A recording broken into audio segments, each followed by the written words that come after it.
Et puis ensuite, il y a un travail d'extension au paysage dans la réalisation des pièces. Alors comme les pièces sont, enfin une partie des pièces est assez monumentale, des installations végétales en osier qui peuvent faire jusqu'à 20-25 mètres de long sur 3 mètres de hauteur, bah ça c'est très très physique. C'est très physique dans la réalisation des pièces. Donc bah, c'est la masse, c'est la cloueuse, la clouteuse, enfin physiquement, les lettres sont une fois et demie plus grandes que moi, donc il y a un corps à corps dans la fabrication de la sculpture, alors qu'à l'opposé, dans la réalisation des carnets, comment dire, c'est le crayon, c'est le stylo, c'est la petite gomme pour les dessins, c'est les frottages, les collages, l'alternance avec la prise de vue photographique des maquettes et tout ça. Donc en fait, ce sont des espaces qui sont des espaces emboîtés, de ces espaces micro liés à l'écriture et au dessin qui figurent dans les mises en page jusqu'à l'extension dans l'espace même du paysage.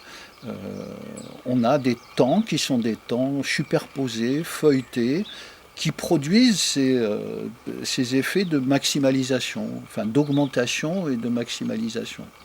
Mais c'est toujours en connexion et en lien, quoi. Je ne dissocie pas le travail d'écriture, le travail de conception de dessin et le travail des réalisations des pièces qui vont aller au paysage, qui vont être reprises en photographie et qui vont retourner sous forme de micro-installations dans les carnets. Alors qu'est-ce qui pourrait faire un lien supplémentaire entre ce rapport au paysage et ce rapport au carnet et à l'écriture? Il se trouve que depuis mon enfance, je suis marcheur. J'adore marcher dans le paysage, dans des paysages de nature différentes, assez souvent en solitaire, et que j'ai constaté que, je ne suis pas le seul, hein, quand on lit des grands écrivains qui ont pu fonctionner dans le paysage ou évoquer ce rapport au paysage, euh, au bout d'un moment, il y a une espèce de collusion physique entre la vision du déplacement et de la déambulation corporelle et également avec une espèce d'audition d'une voix ou d'un parler, alors qui est assez étrange. C'est comme si, en fait, le paysage émettait une parole. Alors, c'est pas une parole continue, mais par moments, il peut y avoir des espèces de surincrustations ou de sensations d'accompagnement parlé dans le paysage.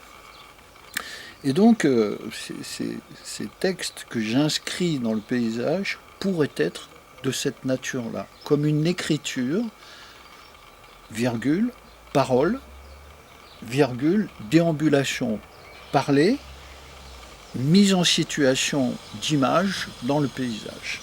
C'est ce qui me semble faire le lien entre écriture, paysage, carnet et pratique liée au lieu et à l'espace.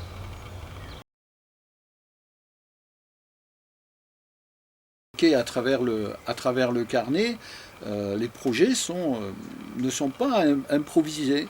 Les projets sont pensés, enfin documentés avant d'être réalisés. Et ils sont, enfin, j'archive dans les carnets les, les premières idées sous forme de mots-clés ou de petits dessins très très sommaires, jusqu'à des processus qui sont beaucoup plus élaborés. Parce que je peux changer les idées en cours de réalisation, mais j'archive soit sous forme de dessin, soit sous forme de photographie, et en accompagnant avec du texte la mutation du projet. Mais dans cette partie-là de mon travail, il n'y a pas d'improvisation.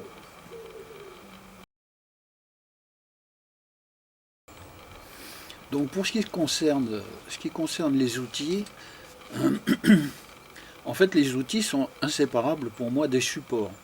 Et ce sont des supports qui sont souvent liés à l'écriture. J'ai une sensibilité particulière au papier, parce que quand j'étais aux Beaux-Arts, j'étais en atelier de spécialisation gravure, Et donc cette sensibilité à la main d'une feuille, à la granulosité, au grammage, à la texture, des papiers chiffons, tout ça. Bon, enfin bref, j'ai toujours eu un attrait très excessivement singulier pour les traces qui sont produites en fonction des outils ou les porosités et tout ça, qui sont liées aux matières, aux textures des supports. D'ailleurs, à titre d'anecdote, je collectionne toujours les papiers du 18e, du 19e, j'en ai une collection singulière. Et par exemple, dans les boîtes à livres, je ne peux pas m'empêcher de collecter un certain nombre de papiers qui sont les feuilles de garde de livres anciens. Voilà. Donc j'ai une collection de ces textures-là. Ensuite, pour les outils, comme je vous le disais précédemment, ça varie en fait de crayons 3B, 4B, 5B, parce que je pratique beaucoup l'estompage, le frottage de valeurs. Et ensuite, je travaille mes gommes en les crantant avec des cutters pour faire des rouleaux de blanc, des espèces de petites tramages, de peignages de tramés dans les dessins.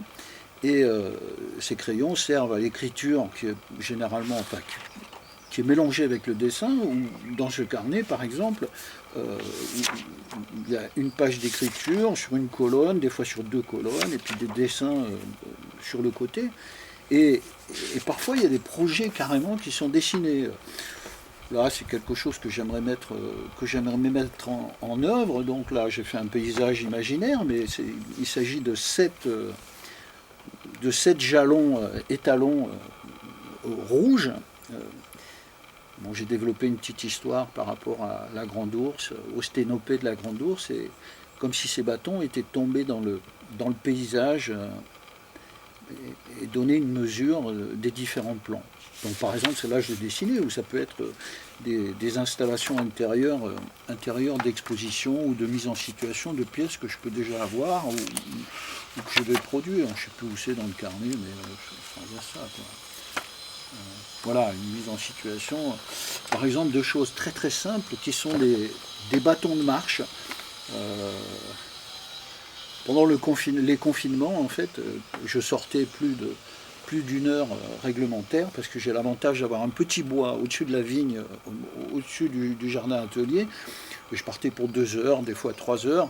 Et à chaque fois, enfin très souvent, je récupérais un bâton que je récupérais dans la forêt. Et j'ai fait une collection de ces bâtons de marche avec les feuilles de sortie. Et je veux faire une exposition de cette chose-là avec des bâtons simples, des bâtons coulés en bronze comme j'ai déjà pu faire, et mélangés avec ces feuilles d'écriture, d'autorisation systématique de sortie institutionnalisée pendant les confinements. Donc là, par exemple, j'ai réfléchi à des projets de mise en espace de ces éléments. Voilà. Mais les projets sont souvent dessinés et ils ont pour fonction, en fait, de constituer des jalons. Donc que je réalise les pièces ou que je ne les réalise pas, peu importe, ça participe de cette espèce de flux dont je parlais précédemment.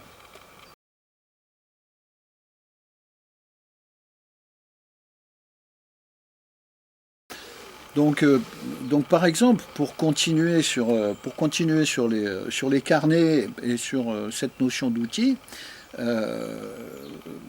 voilà, la page dont je parlais tout à l'heure, c'est un projet qui est un projet de mise en place et de mise en installation de pièces de nature très très différentes. On peut avoir des installations dans le paysage qui vont être prises en photographie ou des pièces qui sont de plus petites dimensions qui sont en bronze. Et vous voyez dans le projet, on a le mélange avec de l'écriture et puis ensuite du maquettage, voilà, enfin des prévisions de pièces, voilà, à petite échelle. Là, une chaise rouge que j'ai déjà produite sous forme de maquette ou cet élément-là. Et donc, pour arriver à comprendre que, en fait, il y a 2 tailles d'outils. Il y a des outils qui sont des outils de saisie, des projets qui sont de petites dimensions, Et puis ensuite, des outils qui sont des outils de grande dimension. Quand je vais chercher des osiers, par exemple, des brassées d'osier complètes, les boîtes font 2,50 m à 3 mètres 3 mètres de dimension. Il va falloir que je les mette en forme, sur des armatures en métal et tout ça. Donc c'est hyper physique. Et les outils sont des outils de grande dimension. Là, ça va être la pioche, la masse, des grandes tringles en métal, du fil de fer et tout ça. Donc voilà, c'est le contraste physique et corporel de ces outils de minutie, ou au contraire de ces outils de torsion, de mise en flexion physique dans le rapport à l'espace qui m'interroge et qui m'intéresse, quoi. Et écrire avec le corps dans l'espace, avec les muscles, avec la tension physique des outils, m'intéresse tout autant que l'écriture minutieuse sur les pages de carnet, enfin assez appliquée en rapport de contraste, par exemple avec les dessins. Voilà, c'est ce tissage et cette interpénétration du monde dessiné, du monde réel et du monde de l'écriture qui font que j'apprécie particulièrement de travailler sur ces carnets.